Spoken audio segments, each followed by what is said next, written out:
I want you to do something with me for just a second.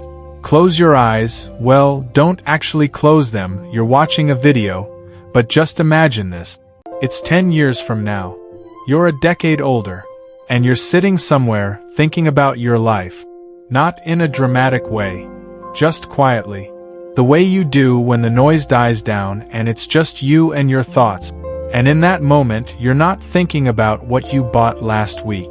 You're not thinking about the dinner out you couldn't really afford, or the subscription you forgot to cancel. You're thinking about where you are, what you have, what you don't have, what you wish you'd done differently. Here's what I've learned at 48, and I say this not to scare you, but because I genuinely wish someone had said it to me clearly when I was younger. Most people don't arrive at that moment intentionally. They just drift there, one quiet, unexamined day at a time.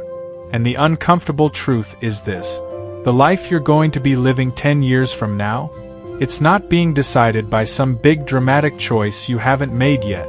It's being decided right now, in the small, ordinary moments you're probably not paying much attention to. Welcome back. I'm Finn. And today we're going to talk about the decisions that feel invisible but aren't. When most people think about building a better financial future, they think in terms of big moments. The promotion they're waiting for, the business idea they haven't started yet, the investment they'll make when things settle down, the raise that's coming eventually. We're trained to think about money in terms of event. Something happens and then things change. But that's not actually how it works. And deep down, I think you already know that. The version of your life 10 years from now isn't going to be shaped by one big decision. It's going to be shaped by the accumulation of dozens of small ones, most of which don't feel financial at all. The way you spend a Tuesday afternoon, what you do with a surplus at the end of the month, whether you have a conversation about money that you've been quietly avoiding, whether you stay in a situation that's comfortable but quietly costing you.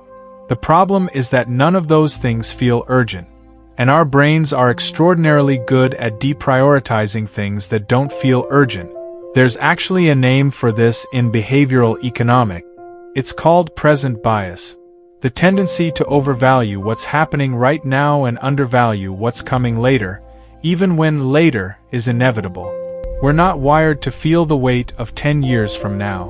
We're wired to feel the weight of today, this week, this month at most. And financial systems, advertising, credit, social media, are built entirely around that bias. They are optimized to make you focus on right now, the deal that expires today, the thing everyone else seems to have, the version of yourself you could be immediately, if only you spent this. So this isn't about willpower. It's not about discipline. It's about understanding the mechanism, because once you see it, you can't unsee it. Let me walk you through something. Not a lecture, just a way of seeing things that I think will stay with you. Think about someone, let's call him Marcus. Marcus is 33. He's got a decent job, earns a reasonable income, nothing spectacular but nothing to complain about. He's not bad with money. He's not great either. He's just in the middle. Like most people. Every month, Marcus gets paid. He covers rent, bills, food, his car. He goes out occasionally. He orders food in more than he probably should. He has a gym membership he uses inconsistently. He tells himself he'll start investing soon. He's got about $400 at the end of each month that doesn't really go anywhere deliberate. It just sort of disappears into the gap between intention and action. Now here's where it gets interesting. $400 a month doesn't feel like a life-changing amount. And in the moment, it isn't. What Marcus buys with that money feels reasonable. A night out, a piece of clothing, something for the apartment. Small things that individually make sense. But let's look at that same $400 through a different lens. If Marcus had been investing that $400 each month for the past 10 years, in something boring, an index fund averaging historically normal returns, he would be sitting on roughly $70,000 to $80,000 right now. Not because he did anything dramatic, just because he consistently did something small. That number doesn't just represent money. It represents options. It represents the ability to change jobs without panic, to handle an emergency without debt, to make a decision about where to live or how to work based on what he wants, not just what he can afford. Marcus doesn't have that. Not because he's irresponsible, but because $400 a month never felt like a decision that mattered. It never felt urgent. And this is the quiet tragedy that plays out in millions of people's lives simultaneously. Not failure, not disaster, just a long, slow accumulation of moments where nothing felt important enough to act on. Now here's what I want you to sit with, because this is where it gets personal. Your finances right now are not just a reflection of your income. They're a reflection of your attention. What you consistently notice, revisit, and make intentional choices about, that's what compounds. Everything else just leaks. Think about the financial decisions you've been passively making this year. Not the big ones, those you've thought about. I'm talking about the ones that happen automatically. The subscription that renews without you noticing. The habit of treating yourself after a hard week because the week was genuinely hard and you deserve it. Except that it's happened 42 weeks in a row. The savings account you opened but haven't added to since. The investment account you set up during a motivated moment and then forgot about. None of those things feel like decisions, but they are. Inaction is a choice. Drift is a direction. And here's what makes this so psychologically tricky. The consequences of these non-decisions are delayed. If you spend your margin today, you won't feel it today. You might feel it in a vague, low-level background anxiety, that persistent financial unease that so many people carry around without being able to explain exactly why. But there's no immediate consequence, no alarm, no signal that anything is wrong. The signal comes later. And by then, the compounding has already happened, just in the wrong direction. I think a lot about the concept of financial drift versus financial direction. Drift is what happens when you're living life without an anchor. Things happen to you financially rather than because of you. The month ends and you're not sure where it went. Years pass and you're in roughly the same position, just more tired. Direction is different. It doesn't have to be aggressive or extreme. It doesn't require you to overhaul your life on a weekend. But it does require you to make a few consistent, intentional choices that quietly accumulate over time.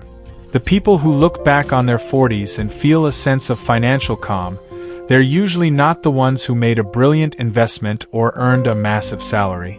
They're the ones who started a few years earlier than felt necessary, stayed consistent longer than felt rewarding, and resisted the pull of lifestyle inflation when their income grew.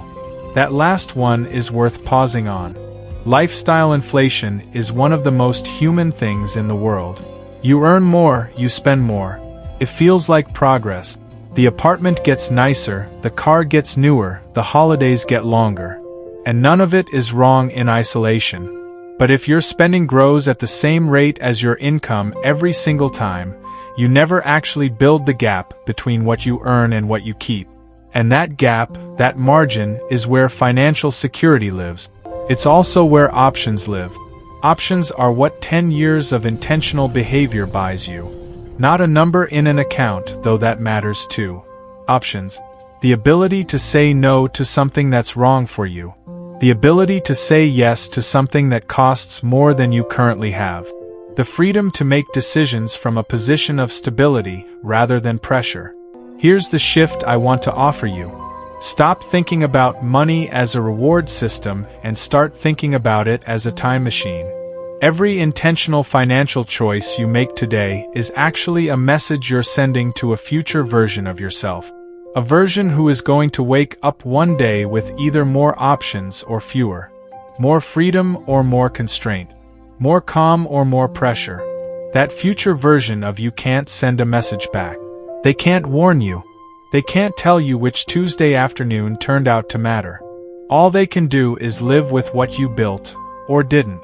I'm not saying this to create guilt. Guilt is one of the least useful financial emotions there is. I'm saying it because there's something clarifying about it. When I think about the small financial decisions I make today, not the dramatic ones, the ordinary ones, I try to ask myself one question. Is this something my future self is going to thank me for, or explain away? And most of the time, it's not even a hard question. The hard part isn't knowing the answer. The hard part is caring enough in the moment to act on it. So what does this actually look like in practice? Because I don't want to leave you with a concept that sounds meaningful but doesn't connect to real life. The first thing, and this is the least exciting but the most powerful, is to make your one consistent financial habit non-negotiable. Not 10 habits. Automate a savings transfer the day your paycheck arrives. Even if it's small, the amount matters less than the consistency, especially at the beginning. You are not building wealth yet. You are building a relationship with your future self. You are practicing the behavior. The number grows later. The second thing is to get honest about what I'd call your financial blind spot. These are the spending categories you've stopped examining because they feel fixed. Subscriptions, food, convenience costs. These quietly expand over time. Spend 30 minutes this week going through 3 months of bank statements. Not to judge yourself, just to see clearly. Awareness precedes change. Always. The third thing, and this one is harder, is to identify one financial decision you've been avoiding. Not because you don't know what to do, but because doing it feels like commitment and commitment feels heavy. It might be having a money conversation with your partner. It might be finally looking at your pension or retirement account. It might be canceling the thing you're not using. Whatever it is, the avoidance itself has a cost. Every day you don't look at something, it continues to move without your input. And the fourth thing is this: protect your margin. If you get a raise, don't let the entire raise disappear into lifestyle. Let some of it improve your life, you earn that, but consciously redirect a portion into building options. Even if it's 30% of the increase. The goal isn't deprivation. The goal is to ensure that as your income rises, your financial foundation rises with it, not just your expenses. None of these things are dramatic. None of them will change your life in a week. But they are the kinds of decisions that, stacked over 10 years, produce a fundamentally different set of options. And options, as I said before, are the real goal. I want to end with something I think about often. 10 years passes whether you plan for it or not. That's the one certainty. Time moves at the same pace regardless of what you do with it. And in 10 years, you'll be somewhere. In some financial position, living some version of your life, with whatever options exist for you at that point. The question isn't whether 10 years will pass. It's whether you'll have been present for it. Intentional. Occasionally honest with yourself, even when it was uncomfortable. You don't need to be perfect. Perfection is the wrong target, and it always has been. You need to be consistent. You need to show up for your financial life the way you'd show up for anything else that matters to you. Not dramatically, not obsessively, just regularly. Quietly. With some attention and some care. The version of you 10 years from now is not some distant stranger. That person is you. They're going to remember this period. They're going to feel the weight of what you built or didn't. And they deserve a fair chance. You still have time to give them one. If this resonated with you, I'd love for you to stay with this channel for a while. We talk about money here, but really we talk about how humans relate to it. And that conversation, I think, is worth having. Take care of yourself, and I'll see you in the next one.